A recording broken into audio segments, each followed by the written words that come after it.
the community-led monitoring project linked to the treatment action campaign has just released new data from 326 public health facilities across 6 provinces. The findings paint a worrying picture. Almost half the clinics reported reduced capacity after cuts to US PEPFAR funding earlier this year, and 85% of the facilities say they don't have enough staff to meet patient needs.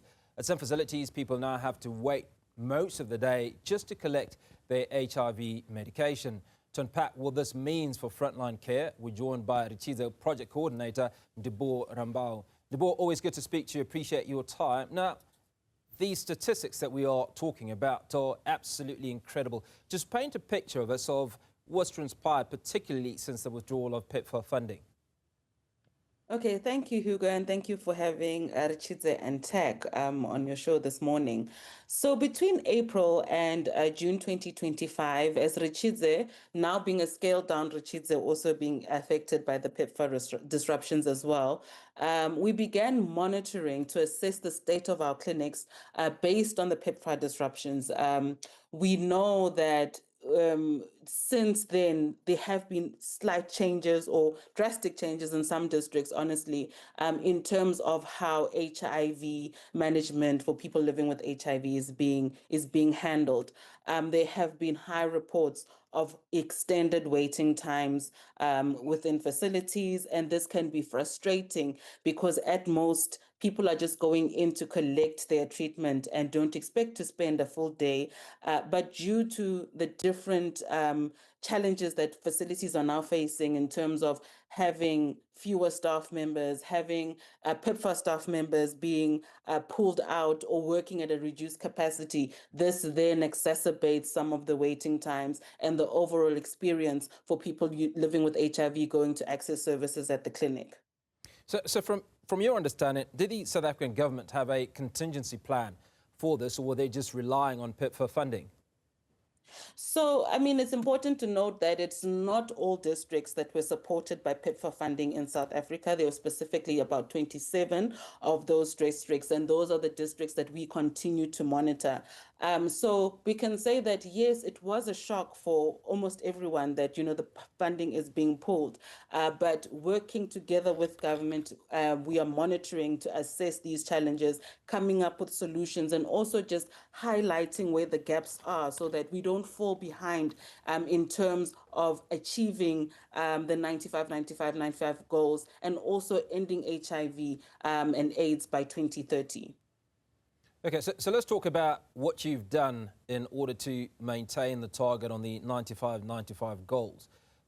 Not all situations are a result of funding that has been pulled out. There have obviously been some other challenges. So just walk us through those aspects. So as we're aware, there is a 1.1 campaign that is currently being conducted by our Department of Health to bring back the 1.1 million people who've disengaged or felt that they don't want to take their treatment anymore.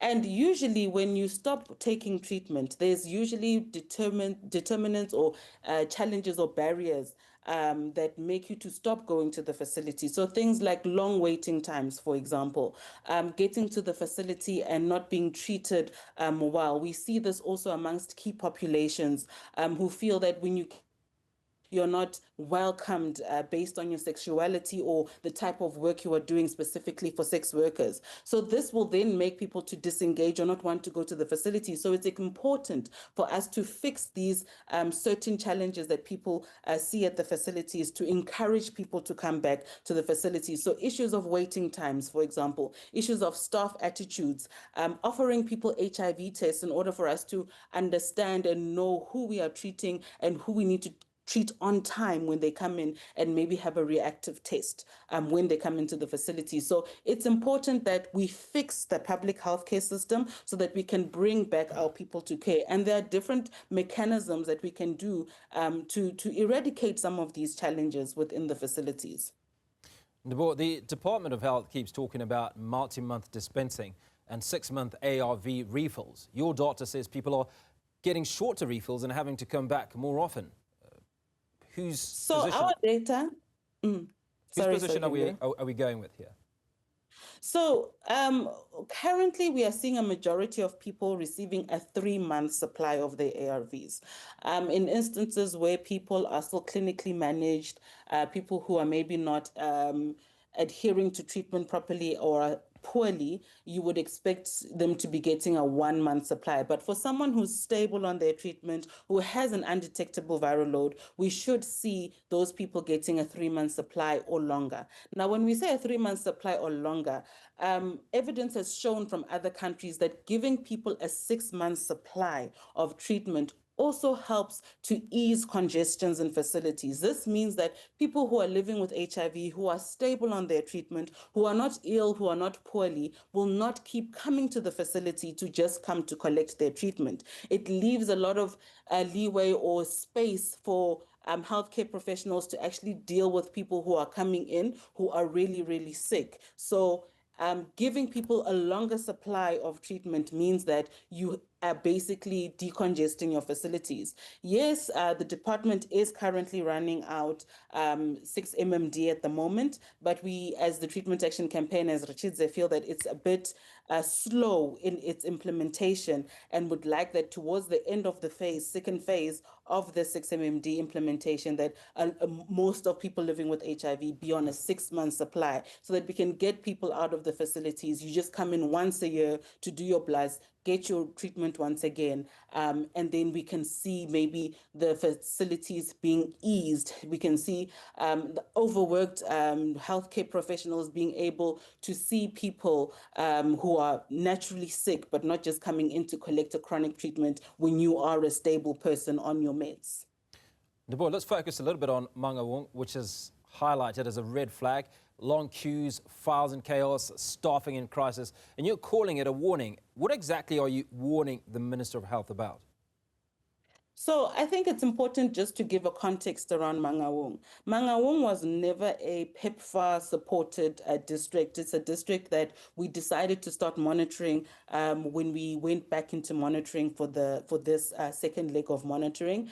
And we are seeing that there were like certain differences compared to the districts that were actually being PEPFAR supported. So when we look at issues of decanting people to external pickup points or giving people options to be decanted to pickup points, that implementation was not done as well as in other districts that were actually getting PEPFAR funding or were PEPFAR funded from before. So this means that we've got a lot more people going into facilities to go and collect their treatment instead of being decanted out of the facilities, for example.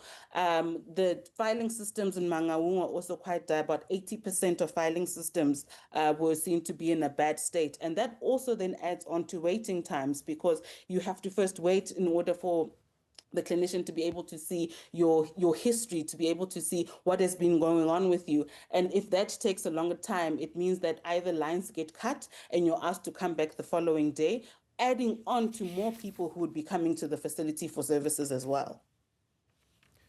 Now, as we wrap, Treasury says it has put money back into the system. Cabinet is talking about 115 million bridge plan from PEPFAR through March 2026. In your view, is that enough to stabilize clinics, or are we just slowing down the inevitable collapse? So for us as the Treatment Action Campaign, we never want to see a collapse, and we appreciate that those efforts are being done. It's just going to be very important to make sure that we are funneling these funds into initiatives that actually work. So, for example, pushing more of 6 MMD to make sure that, facilities are not as congested, ensuring that people understand treatment literacy, people understand how to manage a virus that they are living with, what it means to take your treatment, and what it means in terms of transmitting HIV, so that if people are in the know of how they can prevent and take care of themselves, then we'll see the healthcare system starting to flourish once again. It's important to put in those HIV prevention measures, get people to use pre-exposure prophylaxis, for example, ensure that there's condoms in the facilities and that there's lubricant, and it's put in places where people are able to just take it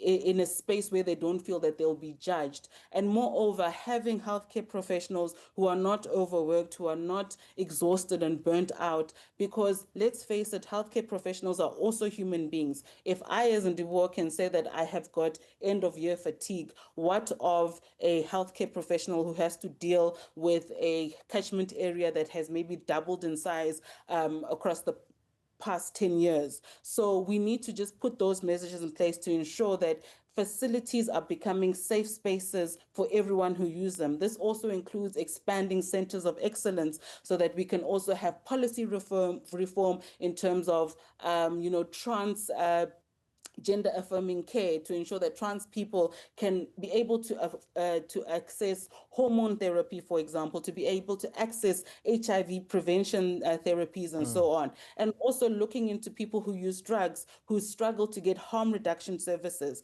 where we can have more people getting access to methadone. So it'll be important to also expand on those centers of excellence so that we can have spaces where key populations can feel comfortable and safe and have a safe environment to go and access services as well. Ndivhuwo Rambau, Ritshidze project coordinator, highlighting some of the issues that exist after the publication of the Ritshidze State of Health report. And one of those key things that you talked about is certainly the staff in those facilities and the need to remember them, the amount of work that they do in ensuring that health facilities are made available to various individuals across the country.